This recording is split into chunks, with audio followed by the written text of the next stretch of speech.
ಇವತ್ತಿನ ರೆಸಿಪಿ ಬಂದು ಕಡಲೆಪುರಿ ಒಗ್ಗರಣೆ ಮಾಡ್ತಾ ಇದ್ದೀನಿ. ಈಗ ಏನೇನು ಬೇಕು ಅಂತ ಹೇಳ್ತೀನಿ.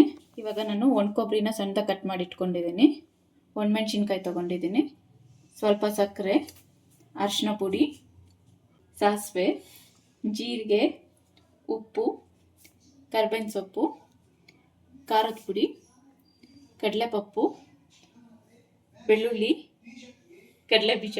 ಈಗ ಪಾನ್ ಬಿಸಿಗೆ ಇಟ್ಕೊಂಡಿದ್ದೀನಿ. ಇವಾಗ ಎಣ್ಣೆ ಹಾಕೋತಾ ಇದ್ದೀನಿ ಸ್ವಲ್ಪ. ಈಗ ಕಡಲೆ ಬೀಜ ಹಾಕೋತಾ ಇದ್ದೀನಿ. ಕಡಲೆ ಬೀಜ ಕಡಲೆಪಪ್ಪೆಲ್ಲ ನಿಮ್ಮ ಇಷ್ಟದ ಪ್ರಕಾರ ಹಾಕ್ಕೊಳ್ಳಿ, ಆಪ್ಷನಲ್ಲು, ಎಷ್ಟು ಬೇಕೋ ಅಷ್ಟು ಹಾಕೋಬೋದು. ಬೇಕಿದ್ರೆ ಇದಕ್ಕೆ ಡ್ರೈ ಫ್ರೂಟ್ಸ್ ಕೂಡ ಹಾಕೋಬೋದು, ಗೋಡಂಬಿ, ಬಾದಾಮಿ. ಫ್ರೈ ಆಗಿದೆ, ತೆಗೆದಿಟ್ಕೋತೀನಿ ಒಂದು ಕಡೆಗೆ. ಕಡಲೆ ಬೀಜ ಇವಾಗ ಹುರ್ಕೊಂಡಿದ್ದಾಯ್ತಲ್ಲ, ಇವಾಗ ಬೆಳ್ಳುಳ್ಳಿನ ಫ್ರೈ ಮಾಡ್ಕೊತೀನಿ.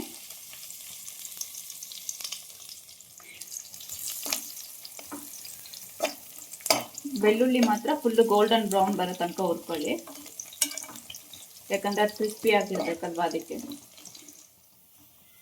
ಈಗ ನೋಡಿ, ಇದು ಗೋಲ್ಡನ್ ಬ್ರೌನ್ ಆಗಿದೆ. ಇವಾಗ ತೆಕ್ಕೊಳ್ಳೋಣ.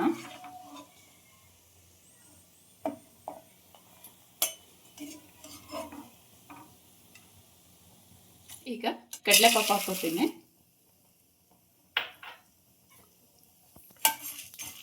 ಕಡಲೆಪಪ್ಪು ಸ್ವಲ್ಪ ಫ್ರೈ ಮಾಡ್ಕೊಂಡ್ರೆ ಸಾಕು, ಜಾಸ್ತಿ ಹೊತ್ತು ಉರಿಯೋದು ಬೇಕಿಲ್ಲ.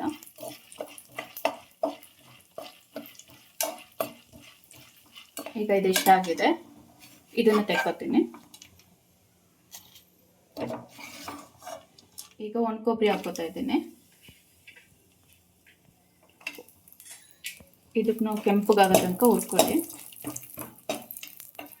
ಈಗ ಇಷ್ಟು ಗೋಲ್ಡನ್ ಬ್ರೌನ್ ಬಂದಿದೆ, ಇದನ್ನು ತೆಕ್ಕೊಬಿಡೋಣ.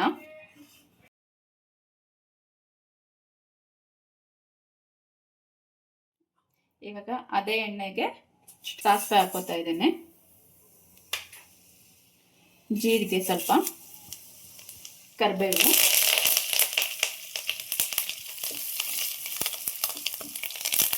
ಕರ್ಬೇವಿನ ಸೊಪ್ಪನ್ನ ಡೈರೆಕ್ಟ್ ಇಲ್ಲೇ ಹಾಕ್ಕೊಂಡು ಫ್ರೈ ಮಾಡ್ಬೋದು, ಇಲ್ಲ ಅಂತ ಹೇಳಿದ್ರೆ ಸಪ್ರೇಟ್ ಅದನ್ನು ಕರ್ದಿಟ್ಕೋಬೋದು. ಇವಾಗ ಒಣಮೆಣಸಿನ್ಕಾಯಿ ಹಾಕೋತೀನಿ, ಅದನ್ನು ಸ್ವಲ್ಪ ಹುರ್ಕೊಳ್ಳೋಣ. ಇವಾಗ ಅರಿಶಿನ ಪುಡಿ ಹಾಕೋತಾ ಇದ್ದೀನಿ, ಖಾರದ ಪುಡಿ ಖಾರ ನೋಡ್ಕೊಂಡು ಹಾಕೊಳ್ಳಿ, ಮೆಣಸಿನ್ಕಾಯಿ ಕೂಡ ಹಾಕಿದ್ದೀವಿ. ಉಪ್ಪು ಅಷ್ಟೇ ಸ್ವಲ್ಪ ಹಾಕೊಳ್ಳಿ, ಯಾಕಂದರೆ ಕಡಲೆಪುರಿಯಲ್ಲೂ ಉಪ್ಪಿರುತ್ತೆ. ಸ್ವಲ್ಪ ಸಕ್ಕರೆ ಹಾಕ್ತೀನಿ ಟೇಸ್ಟ್ಗೆ. ಇಷ್ಟನ್ನು ಹಾಕ್ಕೊಂಡು ಒಂದ್ಸಲ ತಿರುಗಿಸ್ಕೊಳ್ಳೋಣ. ಈಗ ಆಫ್ ಮಾಡ್ಕೊತೀನಿ. ಇವಾಗ ಹುರಿದಿಟ್ಕೊಂಡಿದ್ರಲ್ಲ ಅಷ್ಟು ಪದಾರ್ಥಗಳನ್ನ ಇದಕ್ಕೆ ಹಾಕ್ಕೊಂಡು ಒಂದ್ಸಲ ಮಿಕ್ಸ್ ಮಾಡ್ಕೊಳ್ಳೋಣ.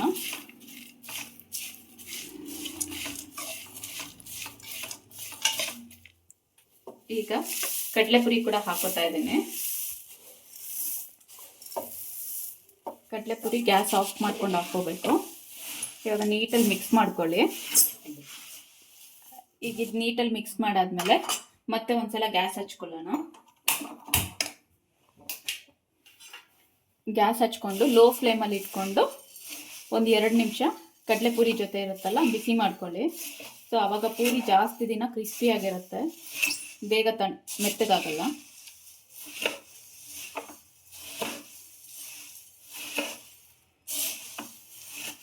ನೋಡಿ, ಇವಾಗ ಇದು ಬಿಸಿ ಮಾಡ್ಕೊಂಡಾಗಿದೆ. ಸೊ ಆಫ್ ಮಾಡ್ಕೊಳ್ಳೋಣ.